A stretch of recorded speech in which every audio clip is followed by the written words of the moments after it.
Mencermati pernyataan Joko Widodo yang menyebut presiden boleh memihak dan boleh berkampanye, pertanyaannya muncul, bagaimana memastikan netralitas jajarannya saat pemilu?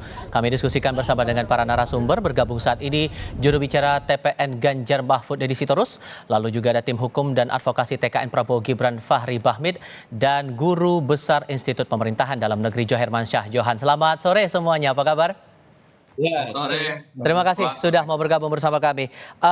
Bang Deddy, dengan mencermati pernyataan dari Presiden kemarin itu, Anda merasa bahwa itu melanggar aturan atau apa yang Anda cermati? Ya, pertama mungkin untuk pertama kalinya Pak Jokowi berkata jujur ya, tidak lagi berdusta atau melakukan gimmick. Karena kan Pak Jokowi kalau kita lihat banyak melakukan indikasi-indikasi keberpihakan kan itu sudah terbukti tapi selalu dibantah. Nah, kita melihatnya begini, kemarin saya juga berdebat, orang istana boleh kok, dulu Bu Mega boleh kampanye, oh dulu Pak SBY boleh kampanye. Ya benar, presiden boleh kampanye dengan dua syarat. Pertama, dia adalah kontestan kontestan pemilu. Yang kedua, jika dia cuti, ya, dan ada prasyarat lain, misalnya tidak menggunakan fasilitas negara. Tetapi yang kita lihat kemarin, misalnya ketika Presiden pergi ke Jawa Tengah, melintas di antara warga, dia mengacungkan dua jari yang jelas-jelas gimmick pasangan calon Prabowo Gibran. Atau ketika dia dengan anak-anak SD, dia ngomong udah makan siang belum, itu kan sederhana ya. Tetapi kita tahu bahwa itu gimmick yang sangat dekat dengan pasangan 02. Memang sudah barang tentu beliau punya hak untuk memihak atau katakanlah berkampanye. Tetapi keberpihakan dan kampanye itu tentu dengan rambu-rambu regulasi yang jelas. Sudah ada sebenarnya kan. Beliau harus cuti, tidak boleh memakai fasilitas negara, tidak terkait dengan kegiatan kenegaraan. Jadi ya silakan presiden mengajukan cuti, lalu ya menanggalkan atribut kepresidenannya menjadi rakyat biasa, kecuali yang secara undang-undang melekat pada beliau seperti pas Pampres gitu ya. Itu silakan beliau berkampanye gitu. Dan itu Jadi pendapatnya itu sudah disampaikan PDIP langsung kepada Jokowi untuk mengingatkan bahwa jangan menggunakan fasilitas negara? ya kan memang tidak boleh menggunakan fasilitas negara kecuali yang melekat pada beliau. Misalnya pas Pampres, walaupun beliau cuti kan tidak boleh lepas dari pengamanan seorang presiden. Itu juga kan sudah ada aturannya. Tetapi kan ketika dia memakai fasilitas-fasilitas itu, tentu ya janganlah gitu ya, walaupun cuti misalnya pakai mobil RI1 kemudian ngacungkan dua jari, pilih nomor 1, nomor 2, itu nggak boleh juga gitu loh. Jadi ini bukan hanya soal aturan regulasi yang dengan mudah mungkin diperdebatkan, tapi ini soal adab dan etika, soal bagaimana Pak Jokowi memberikan contoh teladan yang baik bagi kontestasi pemilu kita. Soal adab dan etika baru kali ini terjadi dalam sejarah. Soal adab dan etika itu. Bertarung gitu loh. Siap. Soal adab dan etika itu tadi, ada aturan di Nata TPN yang harusnya ditaati oleh Presiden, Prof. Jo. Sebetulnya batasan apa yang harus diperhatikan oleh Presiden, merespon dari pernyataan Presiden bahwa Presiden boleh memihak, boleh berkampanye, Prof? Ya, Presiden itu kan punya multi role, ya, berbagai macam peran. Dia kepala pemerintahan, kepala negara, pejabat pembina kepegawaian, panglima tertinggi yang membawahi angkatan bersenjata. Lalu juga dia sebagai the party's role namanya. Party role itu adalah dia pihak yang punya peran kepartaian di samping pribadi. Nah, dalam konteks pemilu, yang on itu adalah peran beliau sebagai the party's role, peran kepartaian. Nah, kalau dia misalnya mau mengikuti kampanye, diikutsertakan dalam satu kampanye nih, itu kan regulasinya sudah ada, dibolehkan untuk ikut serta kampanye dengan batasan. Nah, ini dia, batasnya jelas sekali, dia itu harus cuti di luar tanggungan negara. Nggak boleh tidak cuti. Jadi kalau dia sambil naik mobil tadi, Bang Deddy bilang mengacungkan dua jari, Nah, maka itu fasilitas negara, itu pelanggaran dari pasal 281 ya, 281 ya, Undang-Undang Pemilu nomor 7 tahun 2017. Oke. Pertanyaan, itu pelanggaran, tindakan harus dilakukan dong. Bawaslu harus berani nggak Bawaslu tuh melakukan proses penindakan kepada presiden yang melanggar pasal 281 itu. Oke. Gitu. Oke, harus cuti di luar tanggungan negara. Bang Fahri melihatnya gimana kemudian ini? Iya, yang pertama begini ya, bahwa apa yang dilakukan oleh presiden dengan mengeluarkan statement bahwa presiden boleh ya, boleh kampanye, boleh berpihak ya. Komponen-komponen keberpihakan itu sudah diatur sebenarnya dalam Undang-Undang Pemilu, Undang-Undang 7 2017 itu. Nah, sekarang ini kan kita perdebatannya ini seolah-olah dengan mengacungkan dua jari itu menjadi persoalan saat ini. Nah, saya mau katakan begini bahwa apa yang dilakukan oleh presiden dengan mengeluarkan statement pada saat doorstop ya dalam kegiatan itu sesuatu yang sangat konstitusional ya. Jadi memang karena ada fasilitas hukum yang diberikan kepada yang bersangkutan untuk punya hak tentunya ya untuk dia mau menggunakan kapan dan di mana itu tentunya dibolehkan dari sisi hukum. Yang kedua, secara paradigmatik sebenarnya saya mau katakan secara paradigmatik dalam Undang-Undang Nomor 7 2017 tentang pemilu itu sendiri, presiden itu boleh untuk berpilih, boleh untuk memihak gitu loh.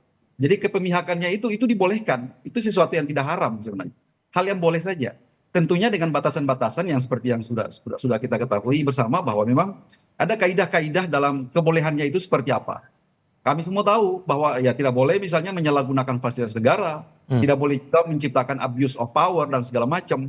Dan yang kedua adalah tentunya cuti. Nah, mekanisme cutinya ini kan sebenarnya sesuatu yang sudah diperdebatkan sejak lama. 2018 itu pada saat itu dialektika tentang seperti apa mekanisme cuti presiden itu sudah sangat banyak kita bicara pada saat itu. Ya, misalnya Menteri Sekretaris Negara mengajukan pemberitahuan kepada KPU setempat gitu, KPU RI bahwa jadwal presiden untuk melakukan kampanye di beberapa spot-spot tertentu yang ditentukan. Tapi jadi apa jaminannya kemudian bahwa tidak ada konflik kepentingan begitu? Dengan statement Jokowi, dengan fakta-fakta kita muncul sekarang, ditambah Gibran maju di Pilpres kali ini begitu? Ya kita ini kan karena kadang-kadang sudah terfragmentasi dengan gimmick gitu ya. Jadi seolah-olah gimmick itu menjadi sebuah peranata yang ditakuti. Jadi gimmick ini pada akhirnya orang mengartikulasikan bahwa gimmick itu sebagai satu direktif presiden atau gimmick itu sebagai satu perintah secara tidak langsung kepada jajaran state aparatus. Itu yang saya kira keliru. Itu sesuatu pendapat yang sangat distorsif gitu ya. Bahwa fasilitas perintah dan fasilitas kekuasaan itu harus kita maknai juga secara hati-hati, secara administratif negara. Dari aspek hukum administrasi itu jelas presiden menyalahgunakan kekuasaan itu dengan cara apa. Nah, jadi itu yang saya katakan tadi bahwa mengaktifasi kekuasaan, fitur-fitur kekuasaannya itu ada caranya. Tidak bisa dengan gimmick seperti itu. Jadi jangan kadang-kadang kita terlalu jauh mengartikulasikan yang seperti itu, akhirnya ini menjadi satu wacana yang diorkestrasi sedemikian rupa bahwa ini ada satu momok atau ada satu horor yang luar biasanya dan seterusnya. Saya kira kita percayakan saja bahwa ada fungsi-fungsi pengawasan yang ada pada penyelenggara pemilu, kita percayakan saja bahwa semua itu pasti mengatensi persoalan seperti ini. Oke, nah kalau menurut Anda Bang Deddy mengacungkan dua jari menggunakan dengan mobil kedinasan itu gimmick, menurut Anda Bang Deddy? Ya itu sudah jelas gimmick. Kenapa dua jari? Kan kita dengan mudah menarik korelasinya. Kenapa bukan 3, kenapa bukan 1? Itu kan tidak bisa lepas dari apa? Dari realita politik saat ini, di mana anak beliau adalah pasangan 02. Itu hanya orang naif yang mengatakan bahwa itu distorsi. Itu udahlah. Saya berharap dengan pernyataan tegas Pak Jokowi bahwa dia boleh memihak, dia boleh berkampanye, lakukanlah sesuai koridor hukum. Jangan melakukan hal-hal, ya jangan mengakali peraturan, misalnya sering bersama Pak Prabowo. Setiap hari bersama Pak Prabowo, itu tidak melanggar hukum, itu melanggar adab dan etika. Bagaimana menjadi pemimpin yang yang menaungi seluruh kontestan pemilu. Jadi kalau mau jalan sama Pak Prabowo yang benar gitu ya, walaupun sulit kita memisahkan urusan kenegaraan mana urusan yang pribadi. Ini kan sudah bercampur baur. Karena apa? Ya karena anaknya presiden sedang ikut bertarung.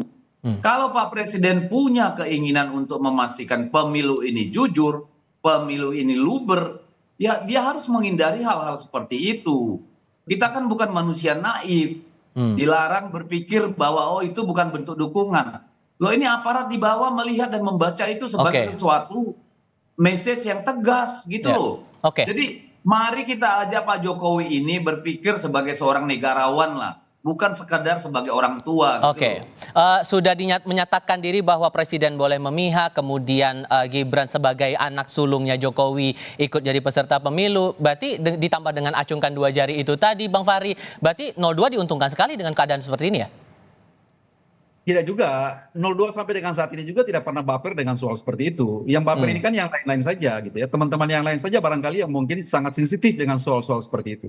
Kami fokus saja begini ya, kita bernegara ini bukan kita itu membangun sesuatu yang mistis gitu loh. Kita bernegara ini dengan cara-cara yang terukur, dengan rules yang jelas, rule of the game-nya itu pasti ya, kaidah-kaidah yang kita atur sedemikian rupa. Jadi kita itu bernegara dengan cara yang rasional, bukan dengan cara yang baperan seperti itu gitu ya. Jadi makanya saya katakan tadi bahwa kalau memang itu dikualifikasir sebagai sesuatu yang barangkali deviatif gitu, barangkali ada instrumen untuk bagaimana menyikapinya. Teman-teman sampai dengan detik ini juga tidak pernah mau melakukan satu penyikapan dengan cara yang secara instrumental disiapkan oleh hukum gitu. Semua cuma hanya berkuar-kuar saja di media sosial, di media massa dan segala macam. Ini kalau bukan cuma hanya untuk membentuk opini, untuk apa? Nah sampai detik ini saya tidak pernah melihat bahwa ada keseriusan dari pihak-pihak yang terganggu dengan itu untuk bagaimana menyikapinya secara serius. Bawaslu itu lagi nganggur-nganggur, tidak pernah mau diapa-apain gitu. Coba dilaporkan bahwa itu apakah ini terkategori sebagai sebuah pelanggaran etika atau pelanggaran hukum. Coba dilakukan seperti itu agar kita uji. Nah dengan demikian kalau itu tidak sederhana ada sih menjawabnya. Sederhana menjawabnya, kita tidak percaya lagi pada institusi Bawaslu, omong kosong. Ya Bang apa Deddy, yang kemarin di Sulawesi Utara, Bang Deddy kan terlalu apa yang baperan kemarin di Sulawesi Utara kepala desa bertemu dengan Gibran, sudah bagaimana follow up-nya? Masih kita percaya? Mohon maaf, kami tidak lagi percaya. Harusnya tanpa diadukan publik pun, nih Bawaslu coba menjajaki. Apakah itu pelanggaran atau tidak? Ngapain kita yang lapor-lapor? Anda tuduh kami baper, kalian yang sesuka hati memainkan instrumen kekuasaan dengan cara-cara seperti itu. Jadi jangan bilang orang baperan. Jadi barangkali begini ya, kita manfaatkan seluruh fungsi-fungsi kekuasaan yang ada saat ini. Ada fungsi untuk pengawasan, ada fungsi untuk penyelenggaraan dan seterusnya. Dan sampai dengan saat ini belum ada yang memverifikasi bahwa apakah itu terkategori sebagai kegiatan kampanye atau bukan. Kami memantau bahwa kegiatan kampanye sampai dengan saat ini. Saya balik aja logikanya. Tahan dulu Bang Deddy, mohon maaf, kita harus jeda dulu sebentar, kita akan diskusikan di segmen berikutnya. Sehingga kan ini masih muncul nih, batasannya masih abu-abu Prof Jo. Jadi yang salah itu apakah dari regulasinya atau justru penindakannya? Kita diskusikan di segmen berikutnya. Kami harap Anda tetap bersama kami saudara di Kompas Petang. Merespons soal pernyataan Presiden Jokowi yang bilang Presiden boleh memihak dan kampanye, nanti kita akan coba lanjutkan lagi diskusinya, tapi kami coba ajak para narasumber dan juga Anda, pemirsa Kompas TV, untuk melihat pernyataan dari Ketua Komisi Pemilihan Umum Hasyim Asy'ari yang menilai pernyataan Presiden sesuai dengan Undang-Undang Pemilu. Hasyim juga menegaskan sesuai ketentuan Undang-Undang Pemilu, baik Presiden, Wakil Presiden, Menteri, dan pejabat negara lainnya wajib mengajukan cuti saat kampanye. Kita simak.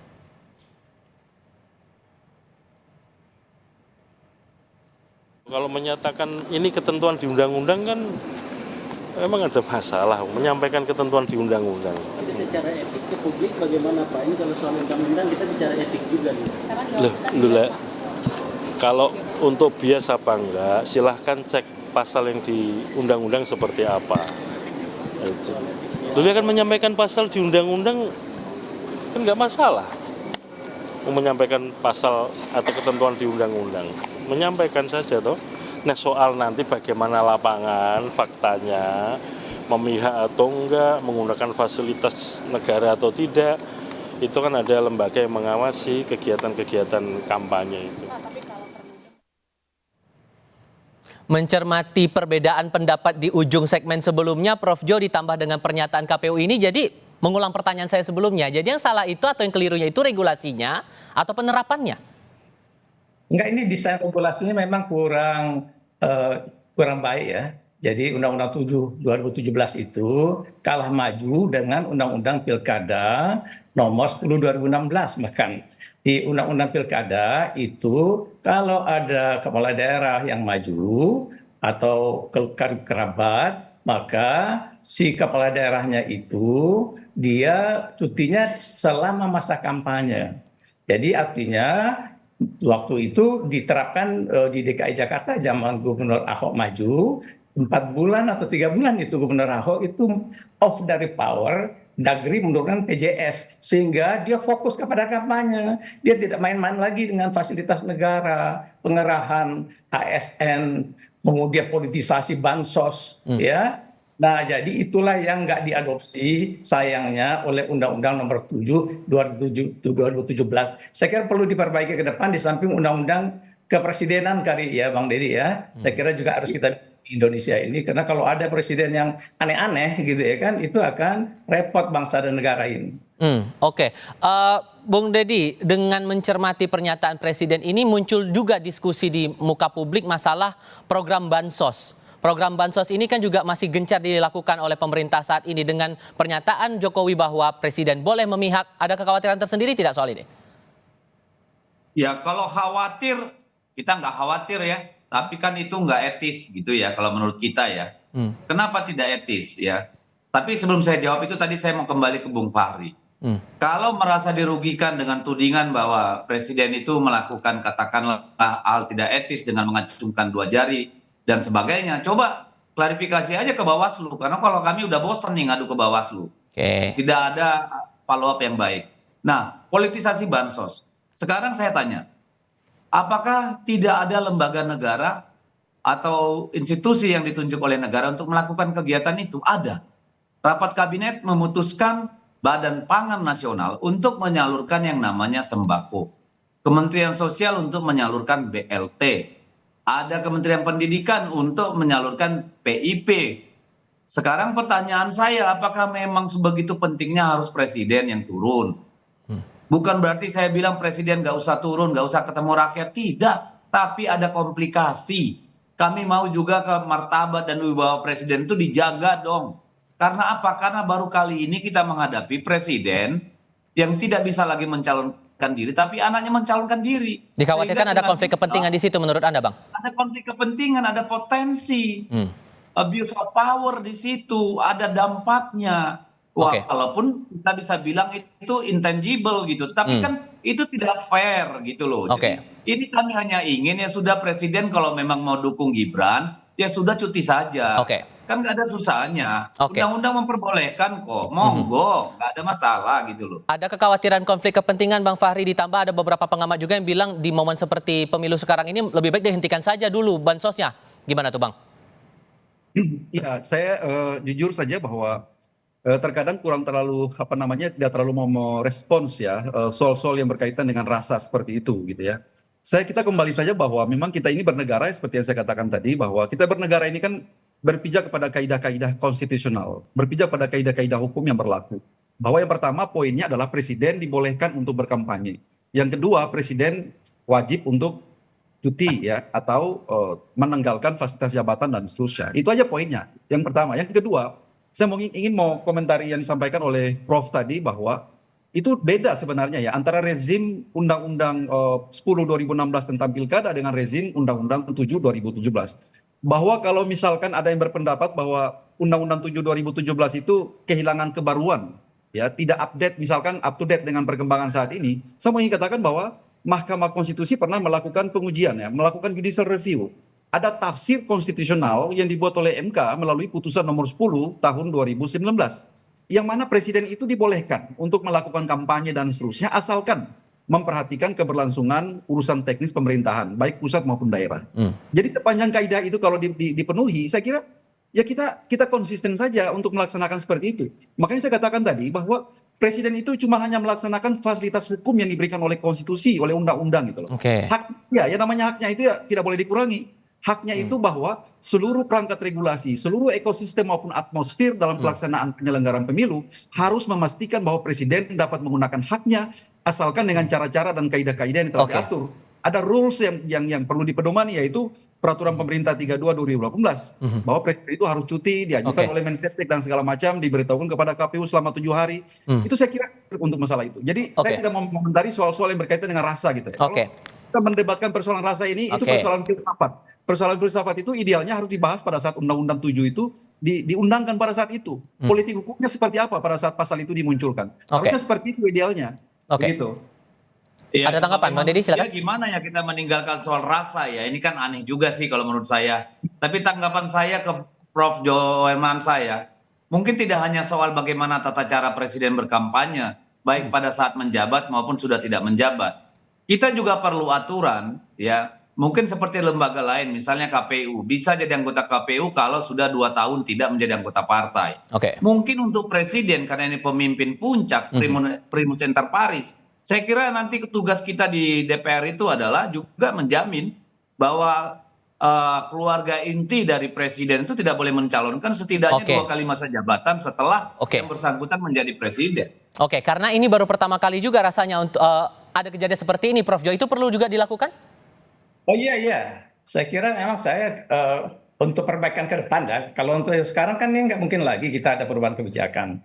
Jadi untuk perbaikan ke depan dari pengalaman empirik yang terjadi pada masa di mana ada presiden ketika dia sedang menjabat, anaknya menjadi calon wakil presiden, atau mungkin anaknya nanti calon presiden atau cucunya misalnya. Nah, dari sekarang harus ada pemikiran untuk perbaikan kebijakan supaya jangan terulang, karena ini agak terjadi kontroversi di ruang publik ya. Nah, makanya itu pengaturannya lewat apa? Lewat undang-undang kepresidenan supaya tegas dan jelas batas-batasnya. Oke. Plus pemilu kita.